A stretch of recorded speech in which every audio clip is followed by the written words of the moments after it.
Então, Gálatas 5, nós vamos ver uma definição muito clara que o apóstolo Paulo faz com respeito ao fruto, só introduzindo para os irmãos que talvez estão dando início a essa série de mensagens conosco hoje. Nós viemos nesse ano de uma série sobre os dons e agora estamos caminhando para uma série sobre o fruto. Então, aquilo que nós vamos falar sobre o fruto não é uma negação dos dons. Nós cremos nos dons, nós desejamos fluir nos dons, mas nós não os confundimos com o fruto. Nós não vamos chegar naquele grande dia apresentando para Deus os nossos dons como se fosse fruto. Jesus vai nos dizer em Mateus 7 que alguns farão isso. Muitos chegarão a ele diz isso em Mateus 7, foi o texto citado na introdução dessa série, que chegarão a ele dizendo assim: Senhor, lembra de mim, né, Senhor? É nós, né? O Senhor estava fechado contigo aí a vida inteira. Fiz milagres em teu nome, expulsei demônios em teu nome, profetizei em teu nome, dá licença aí que eu já estou entrando. Aí Jesus, opa, quem é você? Eu não te conheço. Para mim isso é mais duro do que dizer assim, vai para o inferno. Eu não te conheço, quem é você? Não, como assim quem sou eu? Olha aqui os milagres. Olha aqui os demônios que foram expulsos.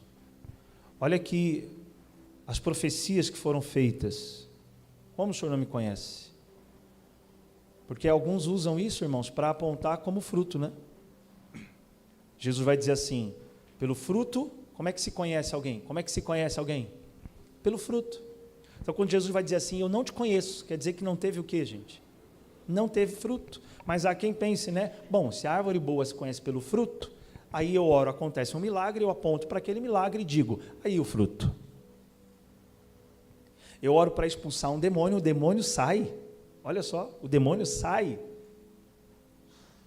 E aí eu olho para isso e digo, olha aí o fruto. Só que o próprio Yeshua vai nos mostrar que isso não é o que, gente? Isso não é fruto. Se não é fruto, é o que então? Nós já falamos. É o que então? Dons. E os dons, Paulo diz em Romanos, são irrevogáveis. Se Deus dá, ainda que a pessoa esteja praticando o mal, o dom continua se manifestando. E não sou eu que estou dizendo isso. O próprio Yeshua vai dizer, aos que fluíram nos dons, apartai-vos de mim, vocês que praticam o mal. Então expulsaram o demônio praticando o mal. Porque o demônio não teme a sua santidade, o demônio teme o nome de Yeshua. Amém? Satanás teme o nome de Yeshua. Por isso que ele disse aos 70, eu vos dou autoridade para irem em meu nome. Autoridade é autorização. Estou autorizando vocês usarem meu nome. Pode falar lá no meu nome. Já disse isso para alguém? Só fala que fui eu que te mandei lá. Você está autorizando a pessoa já chega com a autoridade, ou seja, autorizada a usar o seu nome. Ou seja, a outra parte vai atender, vai aceitar, vai ouvir, não em consideração a você, mas em consideração ao nome que você está usando. Entendeu ou não? Você chega lá, você não, vai lá, fala com fulano, ele vai fechar contigo porque eu que estou te mandando. Aí a pessoa vai fechar, não porque te conhece, mas porque conhece o nome que você está falando. A mesma coisa no mundo espiritual. Então Yeshua vai dizer, é no meu nome, e eles vão dizer isso, né? É em teu nome expulsamos demônios, em teu nome fizemos milagres, mas isso são dons. E que Deus nos dê muitos dons, em nome de Yeshua. Nós queremos fluir nos dons, mas não nos confundimos com o fruto. Nós sabemos que nós seremos conhecidos não pelos dons, nós seremos conhecidos pelo fruto. E Yeshua estabelece um princípio muito simples, isso aqui só lembrando os irmãos para a gente dar continuidade à série. Ele estabelece um princípio muito simples, que segue a ordem de Deus na criação. Lá em Gênesis, Deus disse que as sementes produziriam frutos conforme a sua espécie. Aí Yeshua se compara a uma espécie de semente chamada trigo. E lá em João 12 ele vai dizer, se o grão de trigo não morrer, ele fica como? Sozinho. É óbvio que ele está falando dele, porque logo no versículo anterior ele fala sobre o momento em que ele seria glorificado apontando para a sua cruz. Então ele está falando dele. Ou seja, se eu não morrer, eu ficarei só. Só em que sentido? Né? Como o pastor Leomar explicou, não existiria ninguém mais igual a ele. Mas se eu morrer, se o grão de trigo morrer, produzirá muito fruto. Ou seja, aí eu vou conseguir formar em muitas outras pessoas caráteres iguais ao meu. Então nós devemos ser o fruto. Diga, o fruto é quem devemos ser. Dom pode ser aquilo que nós fazemos. Fruto é quem nós somos. Não queira esconder quem você é através do que você faz. É possível fazer isso, principalmente no ambiente religioso. Yeshua vai dizer em Mateus 6, os fariseus, que parte deles eram hipócritas, Jesus vai dizer assim, eles alargam os seus filactérios, que são as tiras de couro, para o momento da oração, que o judeu amarra no braço, só que tem que ser discreto, e é usado dentro de casa, ou num ambiente religioso. Jesus vai dizer, eles amarram filactérios bem grossos, e eles saem andando na rua com os filactérios. Os tzitziot, né, que eram as franjas para fora das vestes do judeu, que lembram os mandamentos do Eterno, ele diz, eles também deixam bem grandes. Eles passam andando até assim. Para que todos vejam. Aí Yeshua, bem educadamente, vai em algum certo momento, quando chega em Jerusalém, ele, antes de entrar no templo, olha uma figueira e vê ela cheia de folhas. De longe, todos pensariam que tinha fruto, mas quando chegou perto, não tinha fruto. E aí Mateus coloca o relato da figueira, logo em seguida, Jesus entra no templo. Por que Mateus coloca um relato seguido do outro? Mateus está associando aquela figueira com o que estava acontecendo no templo. Quem olha de longe, nossa, que templo suntuoso, Herodes o havia reformado, colocado pedras de mármore por fora, quando o sol batia, os rabinos dizem que eram pedras de mármore, com uma cor meio esverdeada, e quando o sol batia, aparecia água. A fumaça do sacrifício subindo, o cheiro da oferta de incenso subindo. Então quem olhava, uau! Só que Jesus disse que quando ele entrou lá dentro, semelhante ao que aconteceu com a figueira, quando ele se aproximou, ele ficou escandalizado, porque ali dentro havia se tornado, disse Yeshua, um esconderijo de bandidos, covil de ladrões. Ou seja, eles estavam se escondendo no templo. Só que Yeshua traz tudo à tona. E aí ele vai então, né, de forma muito educada, derrubar as mesas, expulsar os cambistas e também os que estavam lá comprando, e vai começar o seu discurso. Em Mateus 23 ele diz, uma das palavras que mais o incomodava. Irmãos, ele não ficou muito incomodado com as prostitutas, porque quando essas ouviam a mensagem saindo da boca de Yeshua, se quebrantavam. Ele não ficou muito incomodado com os publicanos, mas uma palavra que ele falava com muita ira era hipócritas. A palavra hipócrita vem do conceito grego de teatro, em que aqueles que estavam à frente do palco usavam máscaras. O templo havia se tornado um palco de teatro, onde todos ali estavam apenas performando, mas não sendo. Quem está entendendo, diga amém. Mas isso foi só naquele dia. Será? Não. E nós falamos, os irmãos lembram, né? Nós começamos o ano com uma oração e uma direção de Deus. Será um ano de frutos. E por isso Deus está nos trazendo essas revelações. É o Espírito Santo que está nos dando isso, irmãos. É o Espírito Santo que está tratando a igreja, irmãos. E aí ele vai então falar para esses hipócritas, dizendo: vocês são como sepulcros caiados. Irmão, falar para um fariseu religioso no templo de Jerusalém que ele é um sepulcro é pior do que xingar a mãe dele.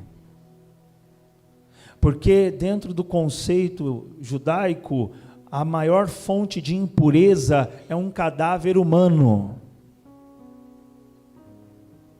Tanto que quem tocasse um cadáver ficaria impuro. Imagine Jesus chamando eles de sepulcros. Ou seja, toda fonte de impureza que vocês olham fora e ficam com medo de tocar, está dentro de vocês, mas por fora é branco. E aí ele diz, né? Vocês não sabem que deve primeiro limpar o interior e então o exterior ficará limpo. E o fruto é aqui dentro. É aqui dentro. Se começar uma mudança aqui dentro, começará uma mudança fora também. Por isso que nós vamos ver Paulo dizendo isso aqui em Gálatas, capítulo 5, mas eu vou ler só o início do versículo 22, que diz assim: entretanto, o fruto do Espírito. Vamos ficar aqui, nós já vamos ler. Fruto de quem? Então, de quem é o fruto? Do Espírito. Ou seja, ninguém produz fruto, como Yeshua falou, né? Foi citado, o pastor citou domingo passado. Ninguém produz fruto por si mesmo. Ele é propriedade do Espírito. Ou seja, se não houver uma atuação do Espírito Santo de Deus, não há fruto. Tem que haver uma manifestação do Espírito Santo. O que significa que a principal operação do Espírito não é a manifestação de dons, é a produção do fruto. Então você pode olhar para muitos dons se manifestando e dizer: o Espírito está forte ali. Depende. Não, porque todo mundo falou em línguas, isso também é dom. Por isso que a principal evidência de alguém que foi batizado com o Espírito Santo não é dom. Não pense você que só é batizado com o Espírito Santo quem fala em línguas. Me diz, aonde isso está escrito?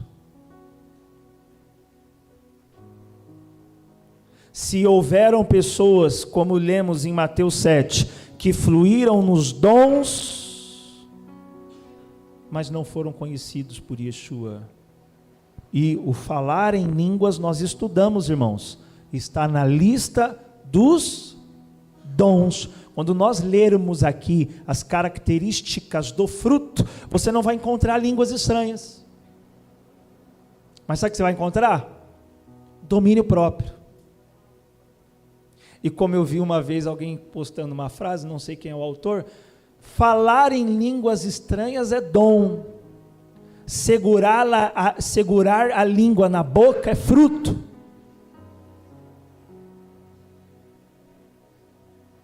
Tem gente que solta a língua, até enrola falando em línguas, mas solta até demais, porque fala o que não deveria. Fala o que não deveria. Não só fala mal, fala o que não deveria. Paulo vai dizer: as vossas palavras sejam temperadas com sal. Mas por quê? O sal era colocado nas carnes que eram levadas para sacrifício no templo. Os sacrifícios eram temperados com sal, até porque parte das carnes sacrificadas eram depois distribuídas para os ofertantes, para os sacerdotes. Era tipo um churrasco. De vez em quando a gente faz aqui algo parecido.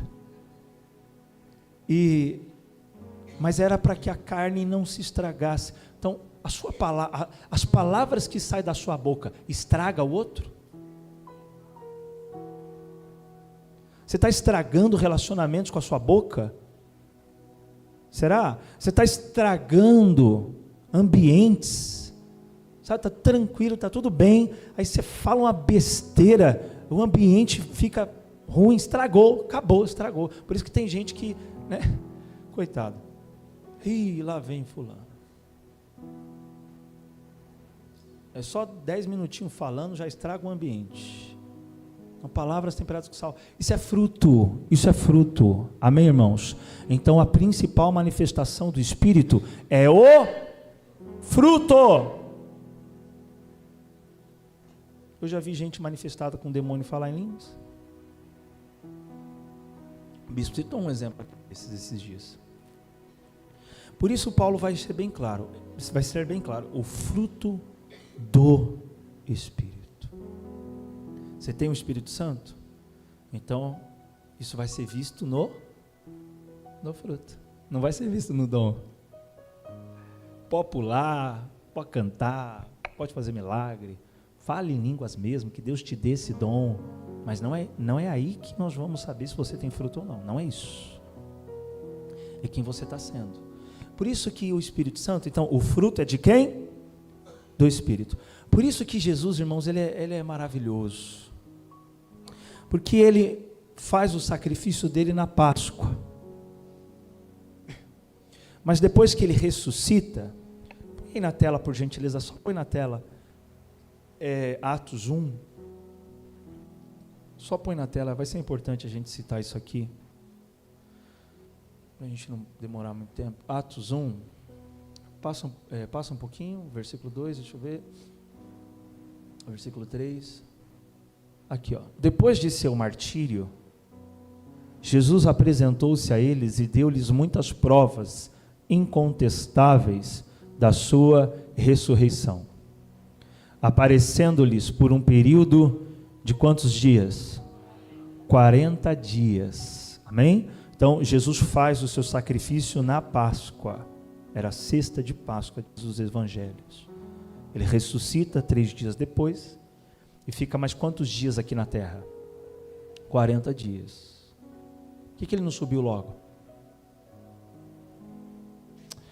Ele deixou para subir ao Pai perto de um evento muito interessante. Olha o próximo versículo. Certa ocasião, enquanto ceava com eles, isso foi na Páscoa, ordenou-lhes que não se ausentassem de Jerusalém, mas que aguardassem a promessa do Pai, a qual salientou ele: de mim ouvistes. Deixa aqui, volta aqui, isso aqui é extraordinário, irmãos, nós vamos ver já que promessa é essa. Mas Yeshua não só fala assim, a promessa do Pai, ele vai dizer assim, a promessa é do Pai, e vocês ouviram ela de quem? De mim. Ou seja, não tenha dúvida dessa promessa, porque é do Pai, e vocês ouviram de mim ouvistes. Olha só, 5, porquanto João de fato batizou com água, entretanto diga, dentro de poucos dias, vós sereis batizados com o Espírito Santo. E nós ouvimos isso de Yeshua, não ouvimos isso de homens. Por isso, irmão, não duvide do seu batismo no Espírito Santo. Se não aconteceu, vai acontecer, porque dele nós ouvimos isso. Diga a glória a Deus. Só que ele faz essa promessa em Páscoa, mas ele fica ainda, né, porque ele vai dizer assim, ó, se eu não for ao Pai, o Espírito Santo não virá, mas quando eu for, eu rogarei ao Pai. Aí beleza, Jesus ressuscita, os discípulos estão lá, aí talvez algum discípulo poderia dizer a ele, né, Jesus sobe logo, porque se o senhor for, o senhor não vai estar mais fora, quando o Espírito Santo vier, o senhor vai estar onde? Dentro, como ele vai dizer, né, Jesus vai falar isso em João 16, olha, eu não vos deixarei órfãos, não estarei com vocês por alguns dias, mas chegará o dia em que permanecerei em vós. E ele fala sobre o Espírito Santo. Só que ele não sobe. O sacrifício já está feito, a ressurreição já aconteceu, mas ele continua aqui. Só que ele vai subir próximo de uma data chamada Pentecostes. Pentecostes, irmãos, antes de ser um evento, é uma data, amém? É um dia. A palavra Pentecostes vem do grego Pentecostos, que significa 50. Porque é o 50º dia depois de Páscoa. Então vamos fazer as contas. Ele morre na Páscoa. Fica mais quantos dias?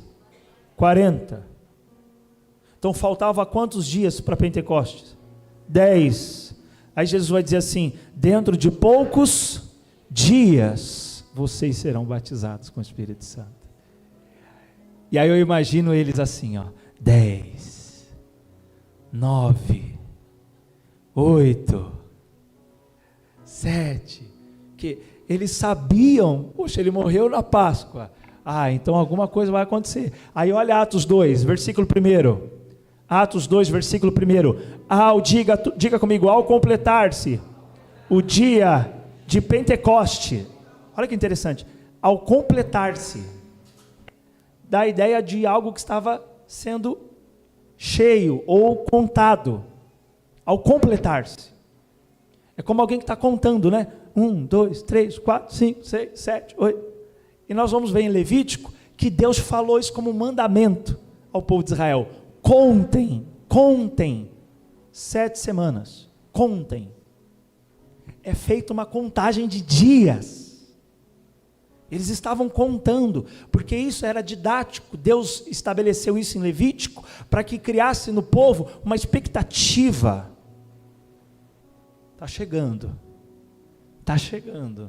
igual quando você tem uma expectativa muito grande para algum evento em algum dia, e você conta os dias, né, talvez já ouviu isso, ou já disse isso, estou contando os dias para aquele evento, que há uma expectativa muito grande, isso foi dado como ordem para Pentecostes, então eles estavam contando os dias, e ao completar-se, ou seja, quando deu o 50º dia depois de Páscoa, é dito que eles estavam reunidos, ouviu-se um barulho muito forte, e todos foram cheios do Espírito Santo, ele morre na Páscoa, e o Espírito Santo é derramado em Pentecostes. Por quê? Olha que extraordinário. Vai lá em Levítico 23, põe na tela aí, por favor.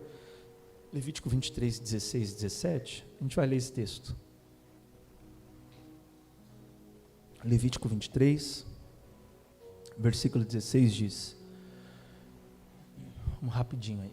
Contareis, olha aí, ó. Contareis 50 dias, até o dia seguinte ao 7º sábado, ou seja, sempre cairia num domingo. Então Deus está falando, vocês vão fazer o quê? Contar 50 dias. Então quando cai 50, aí entra o nome grego. Se você falar assim, ó, fala 50 em grego, você vai falar Pentecostos, é 50. Então Pentecostes é o dia em que cai essa celebração. Contareis 50 dias até o dia seguinte ao 7º sábado, e oferecereis então uma nova oblação, oferta de cereais. Olha que interessante o 17. trareis das vossas habitações o pão para ser oferecido em gesto ritual de apresentação, feito em 2 partes, com o equivalente a 2 jarros da melhor farinha, cozidos com fermento. Agora olha só, como oferta movida das primícias do que, gente? Dos frutos.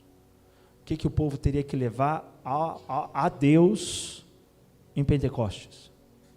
Frutos. Por isso que o Espírito Santo é derramado em Pentecostes, porque enquanto o povo estava lá apresentando frutos para Deus no templo, o Espírito Santo estava sendo derramado para gerar em nós o fruto. Olha o quanto Pentecostes está relacionado a fruto. A gente lê Pentecostes e Pedro, as pessoas falando em línguas, Pedro pregando, e a gente fala, isso é Pentecostes. Não, isso faz parte também, mas Pentecostes é sobretudo a apresentação do que, gente? De fruto. Por isso que o maior fruto de Pentecostes não foi só as línguas estranhas sendo faladas em Atos 2, mas foram os corações se arrependendo e dizendo, o que faremos? E Pedro diz, arrependei-vos dos vossos pecados e sejam batizados nas águas e recebereis o dom do Espírito Santo. E ali 3.000, cerca de 3.000 é acrescentado aos crentes. Quer dizer, isso é o fruto, é coração mudado, é gente transformada, e aconteceu em Pentecostes. Cita aí rapidinho, põe na tela rapidinho, 1 Coríntios 16, no versículo 8, e depois nós vamos ler na tela Romanos 8, 23, olha o que Paulo diz, contudo permanecerei em Éfeso, até o quê? Até o Pentecoste, ou seja, mesmo depois daquele Pentecostes ocorrido em Atos 2, Paulo mostra que continuava marcando essa data, continuava fazendo parte do calendário de Paulo, que dia? O dia de Pentecoste, é ele que está falando isso, permanecerei em Éfeso até o Pentecoste, ou seja, todo ano ocorria essa celebração, e ali então eles levavam não só os frutos, mas como nós lemos em Levítico, as primícias dos frutos. Aí olha Romanos 8, 23, que extraordinário. E não somente ela, mas igualmente nós, que temos os primeiros frutos do Espírito. Nós somos as primícias dos frutos que são apresentadas a Deus em Pentecoste. Diga glória a Deus. Deus, sabe qual é o fruto que Deus quer que você entregue a Ele? Você como fruto. Você como fruto. Por isso Paulo vai dizer, nós somos o fruto. Se você ainda está em Gálatas, no versículo 22, agora nós vamos continuar falando sobre a primeira manifestação do fruto. E por ser posta em primeiro, faz com que ela seja a principal, né? Como aquela que vai desencadear todas as outras.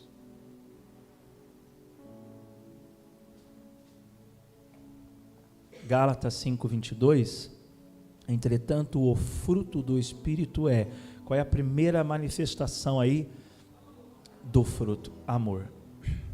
Amor. O amor então, ele vai ser aquilo que vai desencadear todos os outros. A primeira manifestação é amor. E nós vamos perceber que é por essa razão que Paulo vai dizer também em Gálatas, só que no versículo 17, para a gente começar aqui a discernir o que é essa primeira manifestação do fruto, vamos entender o contrário do fruto. Gálatas 5,17 diz, porquanto a carne luta contra o Espírito e o Espírito contra a carne, eles se opõem um ao outro, diga, se opõem, de modo que não conseguis fazer o que quereis. Então, as obras da carne são o oposto da manifestação do fruto. E aqui a gente pode aplicar a didática do contrário, né? Quando você aprende o oposto, é só você aplicar o contrário disso e você vai aprender o que é o fruto. E se nós percebermos, uma característica muito comum das obras da carne, seja elas quais forem, é a primeira oposição ao fruto. Vamos ler só algumas delas, como por exemplo, no versículo 20 e 21. Só o 20, na verdade. Só o 20. Idolatria, feitiçaria, ódio, discórdia, ciúmes, ira, egoísmo, dissensão e facção. Essas manifestações, elas também fazem parte de um pacote. Uma pessoa que odeia vive em discórdia. Uma pessoa que vive em discórdia provavelmente é porque tem ciúmes. A pessoa que vive com ciúmes é uma pessoa que se ira muito. A pessoa que se ira muito é uma pessoa egoísta. Uma pessoa egoísta vai provocar dissensão, e a dissensão vai provocar facção. Então é uma, perdão da palavra, uma desgraceira. Irmão, uma pessoa carnal é terrível. Porque ela não só tem ódio. Se ela tem ódio, ela vai causar discórdia. Ela não vai só causar discórdia, ela causa discórdia porque ela é egoísta. Se ela é egoísta, ela causa dissensão. Se ela causa dissensão, ela cria facção. Ou seja, é terrível. E uma pessoa assim pode ter dom. Piorou. Pode ter dom. Se uma pessoa dessa, em nome de Jesus, ora para expulsar um demônio, e ela crê na autoridade do nome de Jesus, o demônio pode sair. Agora, se o demônio não sair e falar assim, eu não vou sair, porque você está em pecado, você faz isso e aquilo, Deus está usando o diabo. Deus está usando o diabo para trazer arrependimento para aquela pessoa. Agora, se o demônio, é um cara perturbado, mas vou sair assim mesmo, e não fala nada, é pior. É pior, porque aí o diabo está até ajudando a convencê-lo de que ele está bem. Quando você ouve casos aí de pessoas que foi orar e o demônio não quis sair, ficou zombando, Deus usou o diabo para levar a pessoa ao arrependimento, irmão. Imagina, você vai expulsar e o demônio começa a revelar teus pecados, eu duvido que você não se arrepende rapidinho. Talvez o pastor falando para você se arrepender dos seus pecados, você não se arrepende, mas se um demônio se manifestar e começar a te acusar, você se arrepende. Agora, se o demônio sai, é pior ainda. Então, uma pessoa dessa pode estar manifestando dons. É terrível. Judas era assim, né? Ele era egoísta, roubava as ofertas, causou dissensão, divisão. Mas Judas estava entre aqueles que Yeshua disse: vão em meu nome e expulsem demônios. Vão em meu nome e façam milagres. Judas estava no meio, meu irmão. Se os 70 expulsaram demônios em nome de Yeshua, imagine Judas, que era um dos 12. Vamos pôr o primeiro slide aí, Kézia, por gentileza.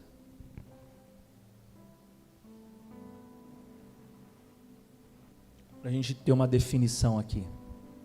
Discórdia, resumindo, seria desentendimento entre pessoas. Causa um clima de conflito. Leva à dissensão. Começa aí, né? Se há um desentendimento, aí começa a dissensão, começa a divergência de ideias e opiniões que vai levar à divisão.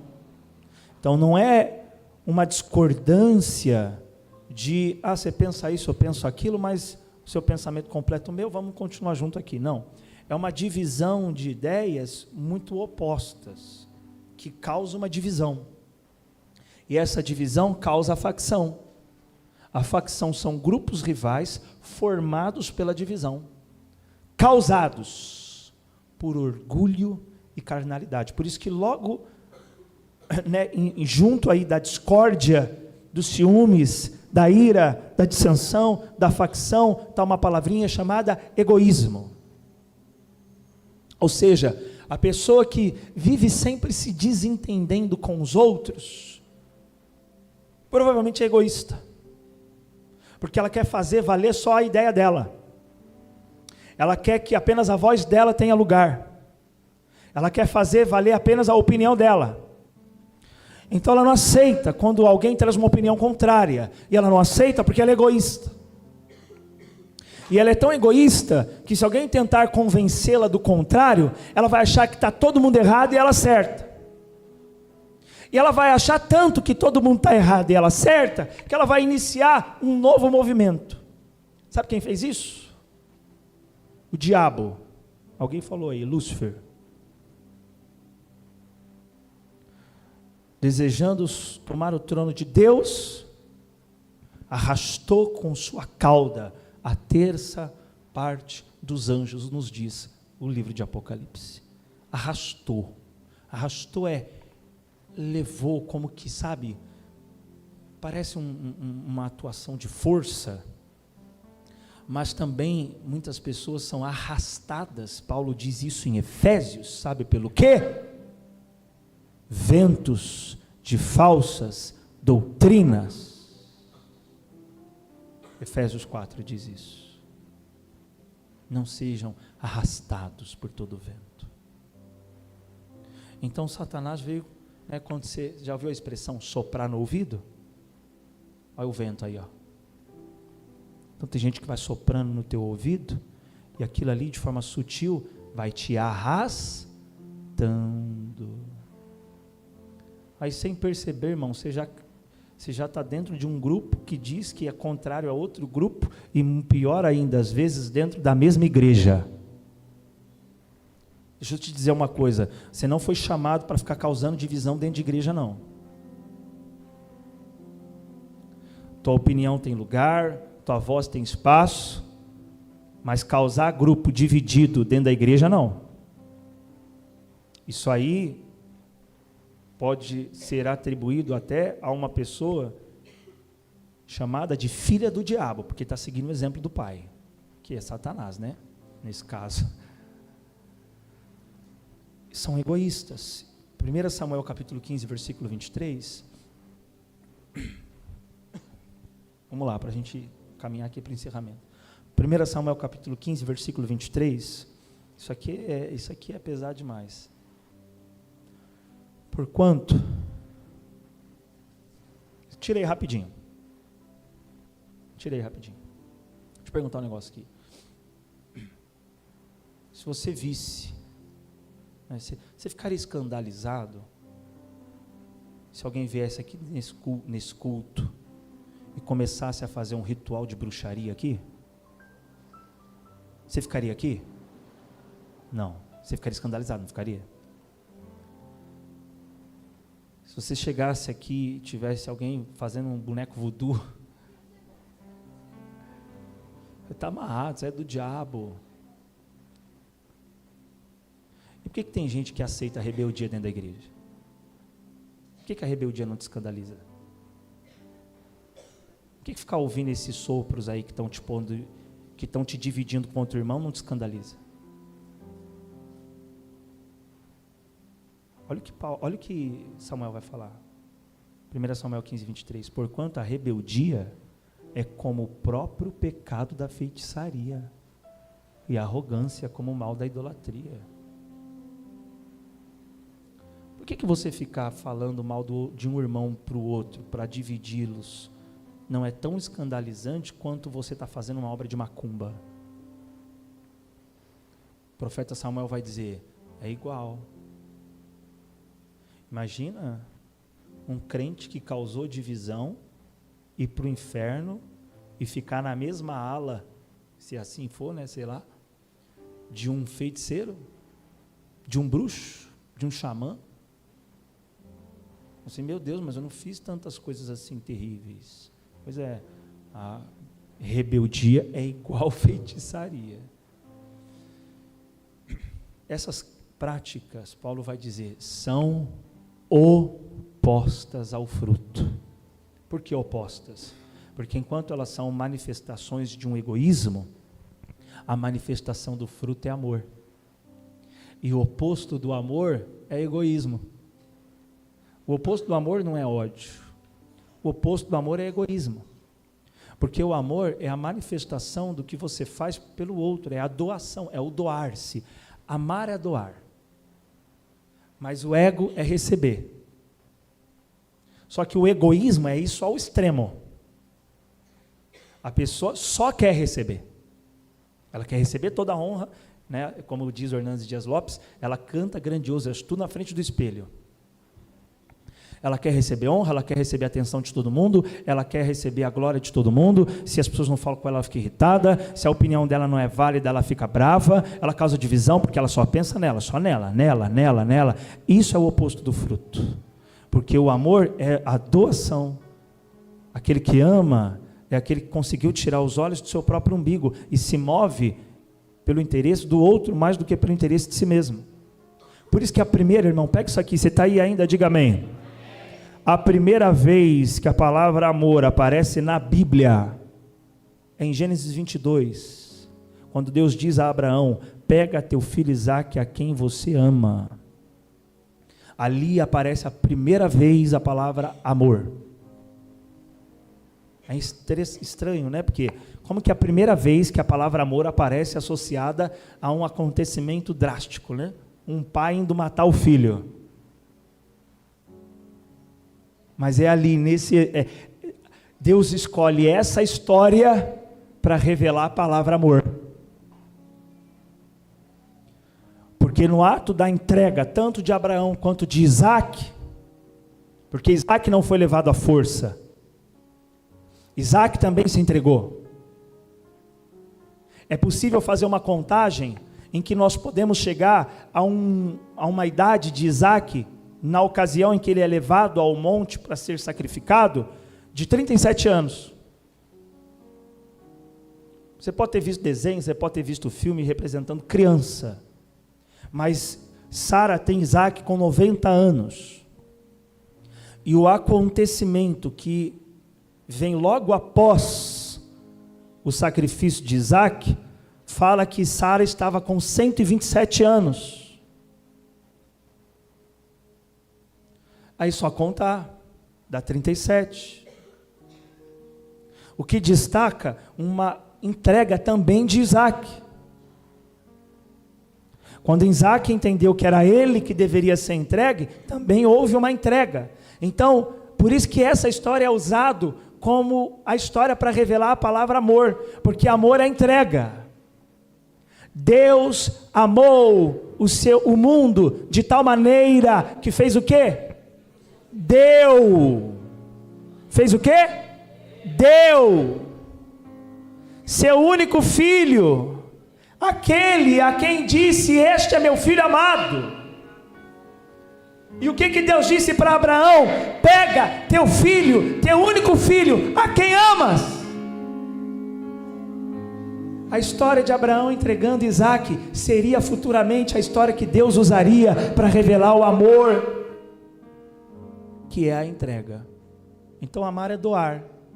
Uma pessoa que é amorosa é uma pessoa que ela sempre se doa, ela sempre está aberta a doar-se, ela quer mais ouvir do que falar, ela quer mais dar do que receber, ela quer mais beneficiar o outro do que a si mesma. Por isso que o oposto do amor não é ódio, o oposto do amor é egoísmo, e por isso Paulo vai dizer que as obras da carne são opostas ao fruto, porque o fruto é amor, e as obras da carne são egóicas. Quem está entendendo isso, diga amém. Apocalipse capítulo 2, versículo 3, nós vamos começar então a entender melhor esse amor. Olha que interessante, Apocalipse 2, versículo 3 diz: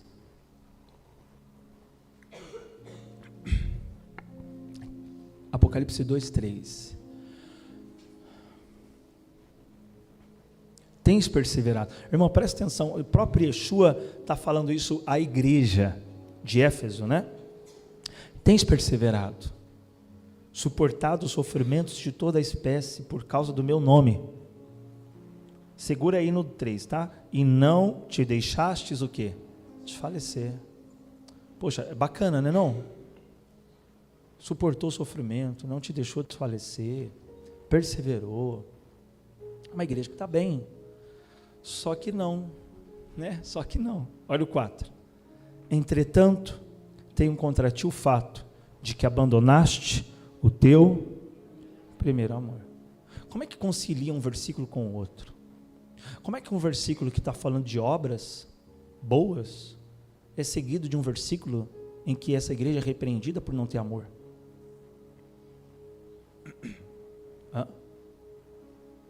Acho que alguém falou.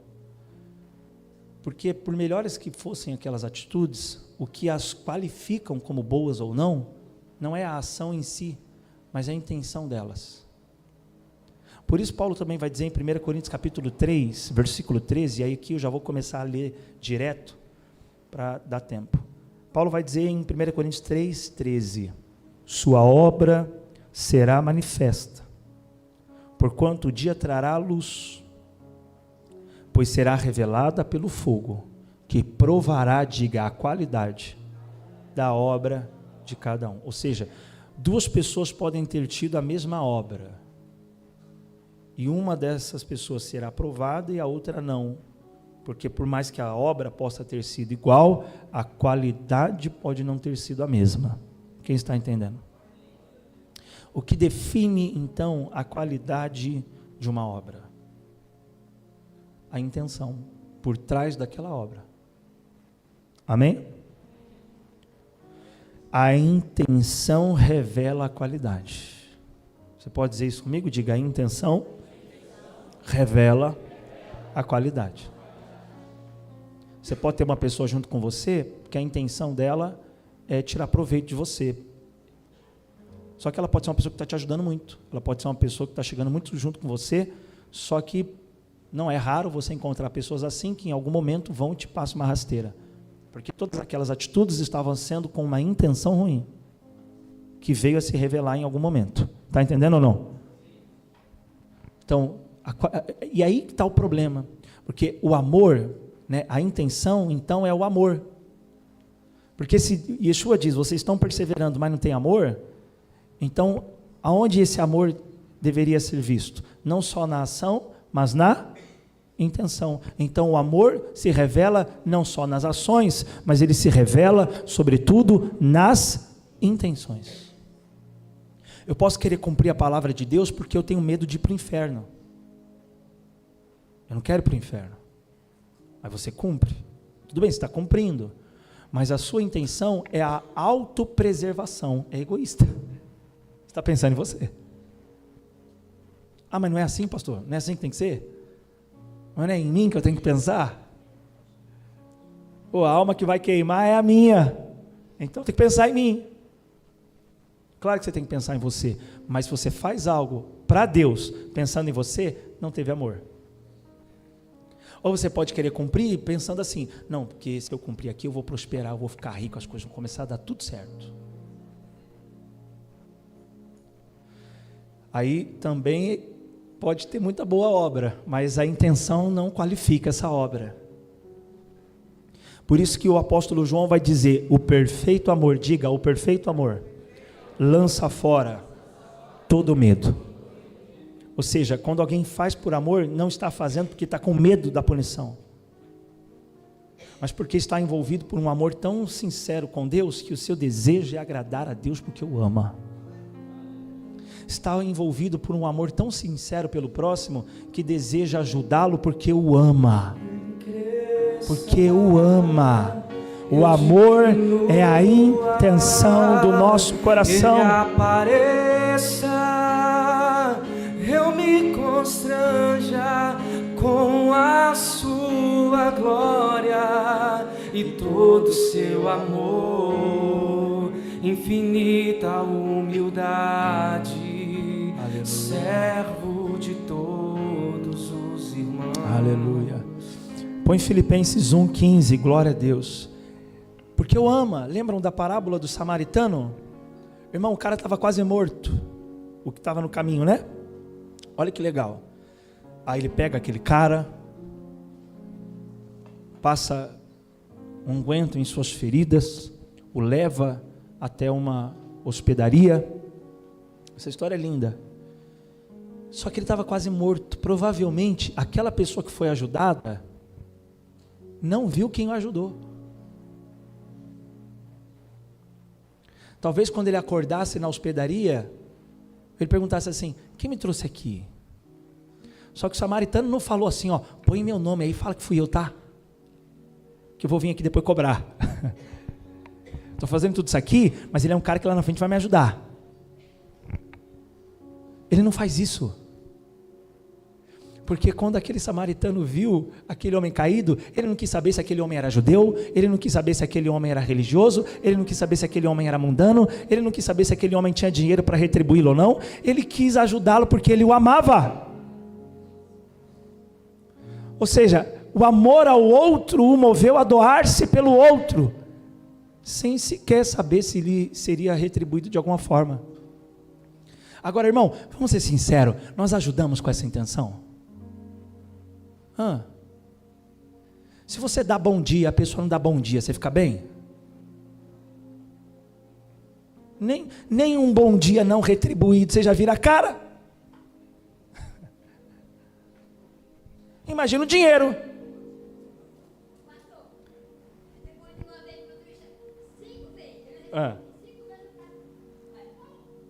Aí, ó, aprenda com a Dona Maria. Eu falei, bom dia, ele não respondeu. Eu falei 5 vezes, aí ele falou.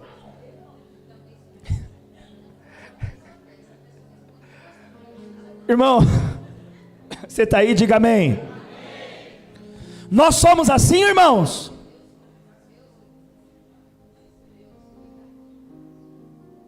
Pergunta para o irmão, você é assim? Mas não fala não responde não, faz igual a bispo. Não responde. Não responde. Eu não quero trazer culpa sobre você não. Se nós somos assim, nós não ficaríamos mal quando o outro não nos retribui. Se nós formos assim, nós não ficaríamos com a cara virada quando o outro não faz o mesmo que fizemos por ele. Ah não, pastor, mas aí é fácil, né? Eu vou ficar fazendo então, e eu? Pois é, isso é o ego, né? O ego é, e eu? E eu? O ego é o eu. Mas quando Deus derrama o Espírito Santo em você, Paulo diz em Romanos 5, o amor de Deus é derramado em nossos corações. E Deus tem tudo, Ele não precisa receber nada, e mesmo assim Ele dá. Quando você sabe que Deus já te deu tudo que você precisa, você não espera isso do outro, você espera isso de Deus, você já tem. O apóstolo João diz, nós amamos porque Ele nos amou primeiro. Eu não espero retribuição porque eu já sou amado. Você já é amado, irmão. E esse amor que você está aí esperando que o outro te retribua, Deus já te deu. E Ele te deu na cruz e em Pentecostes através do Espírito Santo. Por isso, olha que Paulo vai dizer em Filipenses capítulo 1, versículo 15. Só rapidinho, nem precisava citar esse versículo, mas é importante. É verdade, contudo, que alguns proclamam a Cristo por inveja, rivalidade, porém outros o fazem por boas intenções. Esses o fazem por amor. Então o amor é visto aonde? Nas intenções. Vocês leram? Estes o fazem por amor. Estes quem? Os que fazem por boas intenções. Então o amor é visto na intenção. E o Espírito Santo corrige as nossas intenções. Uma pessoa que tem o Espírito Santo tem as suas intenções corrigidas. Aquela pessoa que sempre fazia, pensando assim, o que eu vou ganhar aqui? O que eu vou ganhar ali? Como é que eu me destaco aqui? Não, eu vou elogiar essa pessoa, né, porque é meu chefe. Por isso que eu ouvi uma frase uma vez de uma pessoa, irmãos, é verdade. Se quer conhecer o coração de uma pessoa, veja como ela trata aqueles que não podem fazer nada por ela. Aí você vê quem é essa pessoa. Agora, tratar quem pode fazer alguma coisa por você é fácil. Agora, como é que você trata quem não pode te retribuir em nada? Foi o que aquele homem fez pelo samaritano. O que aquele cara caído, roubado, sem nada, podia fazer por ele? Nada. Mas quem disse que ele fez pensando em algo que seria retribuído? Ele fez porque ele já tinha. Então nós já temos. O Espírito Santo é derramado em nossos corações e ele nos enche do amor de Deus. E esse amor corrige as nossas intenções. Vamos aqui já para terminarmos, mais 5 minutos. Gálatas 5, versículo 6. Olha que extraordinário Paulo vai dizer. Gálatas 5, capítulo 5, versículo 6 diz: porquanto em Cristo Jesus nem a circuncisão nem a incircuncisão tem qualquer valor, mas sim a fé que opera pelo quê? Ou seja, Paulo não está falando só da operação, da atuação, da obra, mas ele está falando de obras que são feitas por amor. E aí Paulo mais adiante diz, o fruto do Espírito é amor. Então o Espírito Santo corrige as nossas intenções. Nós começamos a fazer o que fazemos porque amamos. Romanos capítulo 13, versículo 9, Paulo vai dizer isso. Põe aí rapidinho. Nós fazemos porque amamos. Romanos 13, 9. Eu quero vir para o culto porque eu amo a Deus. Eu quero ter comunhão com a igreja porque eu amo meus irmãos. Eu devolvo o meu dízimo porque eu amo ao Senhor e a obra dele nesse mundo. Ou seja, o amor é o motor da fé. A fé que opera pelo amor. Por isso Paulo diz em Romanos 13, 9, porquanto os mandamentos, não adulterar, não matarás, não furtarás, não cobiçarás, bem como qualquer outro preceito, todos se resumem neste mandamento: amarás o teu próximo como a ti mesmo. O amor não faz mal contra o próximo. Portanto, olha que lindo, o amor essa aí quase que não sai, é o cumprimento da lei. O amor é a anulação da lei, é isso? O amor é o quê? Cumprimento da lei. Essa é a grande diferença da primeira aliança para a nova.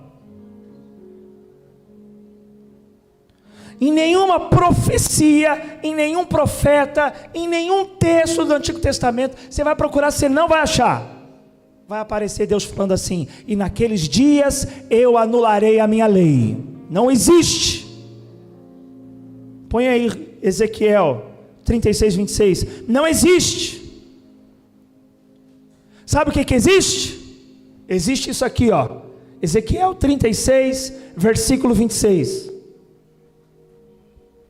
E vos darei um coração novo, e derramarei um espírito novo dentro de vós, e cada um de vós arrancarei de vós o coração de pedra, e vos abençoarei com um coração de carne.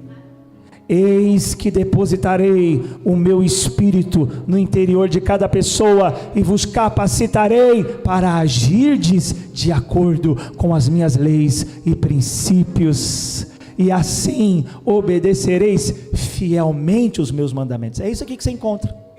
É isso aqui que você encontra. Essas são as promessas. Ou você acha que chegou o Novo Testamento, Deus mudou de ideia? Não, mudei, esquece aquilo que eu falei lá atrás, acabou, mudei de ideia.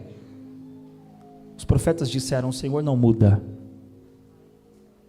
O que mudou então? Mudou aqui, ó. Vos darei um coração. Mudou aqui. Na primeira aliança, Deus deu a lei nas tábuas de pedra. E Deus disse assim: não adultere. Mas o coração egoísta, que só quer o prazer para si mesmo, leva o homem a trair sua esposa, porque ele não ama a sua esposa. Deus disse: não mate o seu próximo. Mas o coração egoísta, que desumaniza o próximo e o vê apenas como um objeto para atender seus próprios interesses, o mata se isso for necessário para se dar bem. Ou seja, qual é a diferença? Na primeira aliança Deus deu os mandamentos, mas esses mandamentos não foi acompanhado de um coração compatível com eles. Aí vem a nova aliança. A nova aliança, Paulo vai dizer em Coríntios, E vós sois a carta de Cristo, escrita não com tintas, mas com o Espírito Santo, não, olha que lindo, não em tábuas de pedra, mas em corações transformados. Jesus quer te dar um coração tão cheio de amor, que eu não vou nem precisar pregar contra adultério. Você não vai adulterar porque você ama a tua esposa, você não vai adulterar porque você ama a Deus.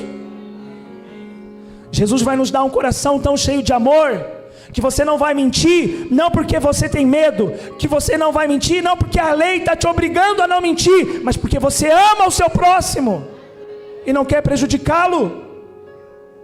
Por isso que Paulo vai dizer, que os que andam no Espírito, ele vai dizer isso em Gálatas, não estão subjugados pela lei. Sabe o que é subjugar?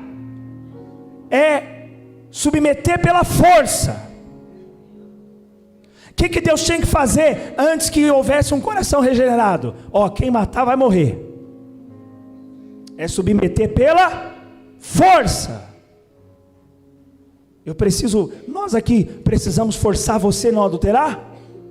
Precisamos forçar você a dar o dízimo? Precisamos forçar você a não mentir? Então o amor está te levando a cumprir a lei de Deus. O amor de Deus em nossos corações corrige a nossa intenção, e se corrige a nossa intenção, corrige as nossas ações. Por isso que vamos pôr os próximos slides para terminar. 3 slides. Fruto igual amor. João 15,5 diz: eu sou a videira, vós os ramos. Aquele que permanece em mim e eu nele, esse dará muito fruto. Aí logo em seguida ele diz: assim como o Pai me amou, deixa aí nesse slide, eu da mesma forma vos amei, permanecei no meu amor. Então presta atenção, no versículo 5 ele diz: o que permanece em mim dará fruto. E aí no 9 ele diz: permaneça no meu amor. Ou seja, fruto igual a amor. Mas ele continua, vamos lá, próximo. Amor igual a obediência. João 15,10 diz: se obedecerdes aos meus mandamentos, permanecereis no meu amor, exatamente como eu tenho obedecido às ordens do meu Pai e permaneço em seu amor. E aí, para encerrar, vamos dizer isso juntos. Diga: fruto igual amor, amor igual obediência. Fique de pé no seu lugar e celebre o Senhor com as suas palmas.